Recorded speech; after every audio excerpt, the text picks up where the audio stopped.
Ақбас торғай. Ертеде бір жылдағы 365 күн бойына тырс етіп жаңбыр тамбапты. Жер бетіндегі мәуіліп өскен ағашта, құлпырған әсем гүлдерде, жайқалып тұрған өсімдіктердің жапырақтары да шыжыған ыстықтың салдарынан сарғайып солыпты. Бұдан былайғы жерде тірі жүрудің қиындығын білген құстар су табудың амалын қарастыру үшін көп болып жиналып, кеңес құрыпты. Сонда құстардың бірі: теңіз жағалауына барсақ, кеберсіген тұмсығымыздың суға тиюі сөзсіз ғой. Бірақ ол тым алыс, енді не істесек екен? Депті. Ақ тырна. Оның шарасы жеңіл.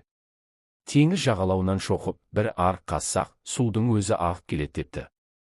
Құстар бұл ақылды жөн көріп, теңіз жағалауынан арық қазуға бармақшы болыпты. Тек бір торғай ғана жаным қиналмасын деп, төбе жағын апақ қып бояп алыпты да құстарға: қылшылдаған жас емес, қырқылжыңның бірімін, басымда ағарды. Бұл жұмысқа қайтып атсалыспақпын, депті. Құстар оған қалсаң қал дегеннен басқа ештеңе айта алмапты. Сөйтіп құстар теңіз жағасынан тұмсықтарымен шоқып, арық қазуға жапа тармағай аттаныпты. Олардың шоқи-шоқи тұмсықтары қанап кетіпті.